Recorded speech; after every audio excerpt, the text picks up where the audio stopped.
یہ اللہ کی آیتیں ہیں جو ہم تم کو سچائی کے ساتھ پڑھ کر سناتے ہیں، اور اے محمد صلی اللہ علیہ وآلہ وسلم تم بلا شبہ پیغمبروں میں سے ہو۔ یہ پیغمبر جو ہم وقتاً فوقتاً بھیجتے رہے ہیں، ان میں سے ہم نے بعض کو بعض پر فضیلت دی ہے۔ بعض ایسے ہیں جن سے اللہ نے گفتگو کی، اور بعض کے دوسرے امور میں مرتبے بلند کیے، اور عیسیٰ ابن مریم کو ہم نے کھلی ہوئی نشانیاں عطا کی، اور روح القدس سے ان کو مدد دی، اور اگر اللہ چاہتا تو ان سے پچھلے لوگ اپنے پاس کھلی نشانیاں آنے کے بعد آپس میں نہ لڑتے، لیکن انہوں نے اختلاف کیا تو ان میں سے بعض تو ایمان لے آئے اور بعض کافر ہی رہے۔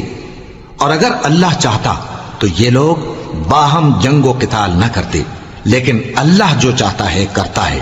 اے ایمان والو، جو مال ہم نے تم کو دیا ہے اس میں سے اس دن کے آنے سے پہلے پہلے خرچ کر لو جس میں نہ اعمال کا سودا ہو اور نہ دوستی اور سفارش ہو سکے، اور کفر کرنے والے لوگ ظالم ہیں۔ اللہ وہ معبود برحق ہے کہ اس کے سوا کوئی عبادت کے لائق نہیں، زندہ ہے، سب کو تھامنے والا، اسے نہ اونگ آتی ہے نہ نیند، جو کچھ آسمانوں میں اور جو کچھ زمین میں ہے سب اسی کا ہے۔ کون ہے کہ اس کی اجازت کے بغیر اس سے کسی کی سفارش کر سکے؟ جو کچھ لوگوں کے روبرو ہو رہا ہے اور جو کچھ ان کے پیچھے ہو چکا ہے اسے سب معلوم ہے، اور لوگ اس کی معلومات میں سے کسی چیز پر دسترس حاصل نہیں کر سکتے۔ ہاں، جس قدر وہ چاہتا ہے اسی قدر معلوم کرا دیتا ہے۔ اس کی بادشاہی اور علم آسمان اور زمین سب پر حاوی ہے، اور اسے ان کی حفاظت کچھ بھی دشوار نہیں۔ وہ بڑا عالی رتبہ ہے، جلیل القدر ہے۔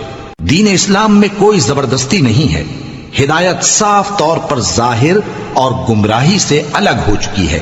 تو جو شخص بتوں سے اعتقاد نہ رکھے اور اللہ پر ایمان لائے، اس نے ایسی مضبوط رسی ہاتھ میں پکڑ لی ہے جو کبھی ٹوٹنے والی نہیں، اور اللہ سب کچھ سنتا ہے، سب کچھ جانتا ہے۔ جو لوگ ایمان لائے ہیں ان کا دوست اللہ ہے کہ اندھیرے سے نکال کر روشنی میں لے جاتا ہے، اور جو کافر ہیں ان کے دوست شیطان ہیں کہ ان کو روشنی سے نکال کر اندھیرے میں لے جاتے ہیں۔ یہی لوگ اہل دوزخ ہیں کہ اس میں ہمیشہ رہیں گے۔ بھلا تم نے اس شخص کو نہیں دیکھا جو اس غرور کے سبب سے کہ اللہ نے اس کو سلطنت بخشی تھی، ابراہیم سے اپنے پروردگار کے بارے میں جھگڑنے لگا؟ جب ابراہیم نے کہا میرا پروردگار تو وہ ہے جو زندگی دیتا ہے اور موت دیتا ہے، وہ بولا کہ زندگی اور موت تو میں بھی دے سکتا ہوں۔ ابراہیم نے کہا کہ اللہ تو سورج کو مشرق سے نکالتا ہے، آپ اسے مغرب سے نکال دیجئے۔ یہ سن کر وہ کافر ہکا بکا رہ گیا، اور اللہ بے انصافوں کو ہدایت نہیں دیا کرتا۔